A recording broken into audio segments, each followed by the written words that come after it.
Hello everyone 2025 IPL first match అయితే already అయిపోయిందనమాట. అందరూ ఎంతోగానో వెయిట్ చేస్తున్న ఐపీఎల్ సీజన్ అయితే స్టార్ట్ అయింది. ఎందుకంత హంగామా అంటే మీకు మెగా ఆప్షన్ తర్వాత ప్లేయర్స్ చాలామంది అయితే చేంజ్ అయ్యారు. కొత్త సెటప్, కొత్త టీం మెంబర్స్తో, కొత్త స్ట్రాటజీస్తో అయితే ఐపీఎల్ 2025 స్టార్ట్ అయిపోయింది.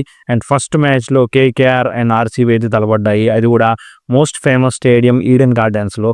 అండ్ 2008 ఫస్ట్ సీజన్లో ఏవైతే టీమ్స్ స్టార్ట్ చేసాయో ఈ ఐపీఎల్ని, అవే టీమ్స్ ఈసారి మొదలుపెట్టాయి అనమాట. అండ్ ఫస్ట్ అయితే ఆర్సీబీ, రజత్ పటిదార్ క్యాప్టెన్గా ఫస్ట్ టైం టాస్ అయితే గెలిచాడు ఫస్ట్ మ్యాచ్లోనే. అండ్ బౌలింగ్ అయితే తీసుకున్నాడు అనమాట. అండ్ కరెక్ట్ డెసిషన్ అని చెప్పాలి. సో ఈ మ్యాచ్లో చూస్తే రహానే క్యాప్టెన్గా ఉన్నాడు. అండ్ అది కూడా కేకేఆర్కి కొత్త షతప్. పోయినసారి కొంతమంది ప్లేయర్స్ అయితే మిస్ అయ్యారు. దాంట్లో కొంతమంది ఫిల్ సాల్ట్ మిస్ అయ్యి ఆర్సీబీలోకి వచ్చారనమాట. అతనే వాళ్ళకి ఒక అసల్ట్గా మారాడు ఈ సీజన్లో ఫస్ట్ టైం బ్యాటింగ్ చేస్తూ.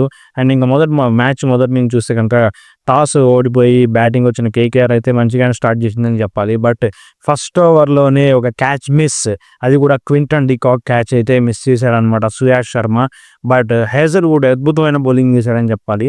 అదే ఓవర్లో మళ్ళీ అవుట్ చేశాడు. దాని తర్వాత కొన్ని ఓవర్స్ అయితే ఆర్సీబీ వాళ్ళు టైట్గా బౌలింగ్ చేశారు. సునీల్ నరైన్ అయితే చాలా టైం అయితే తీసుకున్నాడు అనమాట తన స్ట్రోక్ ప్లేని స్టార్ట్ చేయడానికి. బట్ మీ ఇద్దరు ప్లేయర్స్ కూడా మంచిగానే స్టార్ట్ చేశారు. And 100 runs partnership. రహానే అయితే డిఫరెంట్ మోడ్లోకి వెళ్ళిపోయాడు. ఎప్పుడైతే 2 years బ్యాక్ మన సిఎస్కేతో అయితే జాయిన్ అయ్యాడు, అప్పటి నుంచి తనలో డిఫరెంట్ సెకండ్ ఇన్నింగ్ స్టార్ట్ అయిందని చెప్పుకోవాలన్నమాట రహానేకి. అండ్ ఈ మ్యాచ్లో 25 balsలో హాఫ్ సెంచరీ స్టార్ట్ చేశాడు. కూడా క్యాప్టెన్గా మొదటి హాఫ్ సెంచరీ అనమాట అలాంటి పర్ఫార్మెన్స్తో. అండ్ వాళ్ళు 10 overs 100 runs అయితే చేశారనమాట కేకేఆర్. బట్ తర్వాత ఎప్పుడైతే కృణాల్ పాండ్యా వచ్చాడో, తెలుసు కదా మన స్పిన్నే కానీ చాలా ఫాస్ట్గా వచ్చింది. మీడియం పేస్ ఎవరైతే ఎట్లా వేస్తారో అలాగైతే వేస్తారన్న కృణాల్ పాండ్యా. ఒక ఓవర్లో ఒక బాల్ అయితే చాలా హైట్ వెళ్ళింది అన్నమాట. ఈవెన్ ఫాస్ట్ బౌలర్స్ కూడా అంత హైట్ వెళ్తుంది. అలాంటి బౌలింగ్ అయితే కృణాల్ పాండ్యా చేశాడు. మెయిన్గా రహానే వికెట్ తీశాడు, రింకు సింగ్ వికెట్ కూడా తీశాడు అనమాట. సో అదే విధంగా వెంకటేష్ అయ్యర్ వికెట్ కూడా తీశాడు అనమాట. మోస్ట్ కాస్ట్లీయెస్ట్ ప్లేయర్ ఈ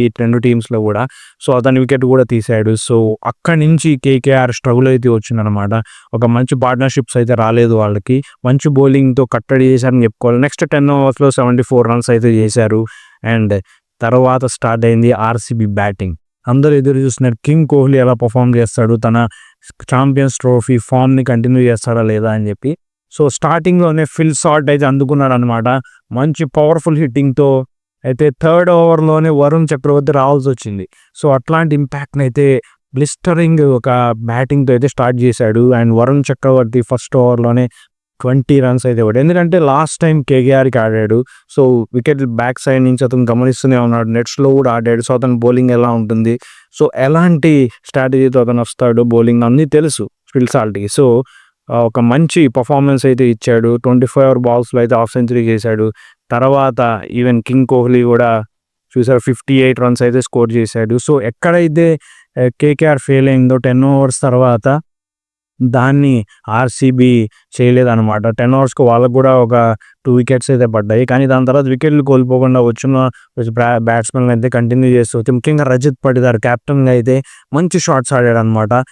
టీంని విందాక అయితే దగ్గరకు తీసుకెళ్ళిన తర్వాత అయితే అవుట్ అయ్యాడు. కానీ నా దృష్టిలో ఒక అద్భుతమైన బ్యాటింగ్ ఇద్దరు బ్యాట్స్మెన్ నుంచి కూడా. సో ఈ మ్యాచ్ మొత్తంలో కూడా ఆర్సీబీ డామినేట్ చేసిందని చెప్పుకోవాలి. ఈవెన్ బ్యాటింగ్ అండ్ బౌలింగ్ రెండిట్లో కూడా కోహ్లీ కూడా మంచి స్ట్రైట్ డ్రైవ్ 6లు అయితే కొట్టాడు అనమాట. సో అది చాలా బాగా అయితే నచ్చింది నాకైతే, 2 6లు డైరెక్ట్గా. సో ఒక అద్భుతమైన బ్యాటింగ్ పర్ఫార్మెన్స్తో డామినేట్ విన్ అయితే చేసింది అనమాట ఆర్సీబీ.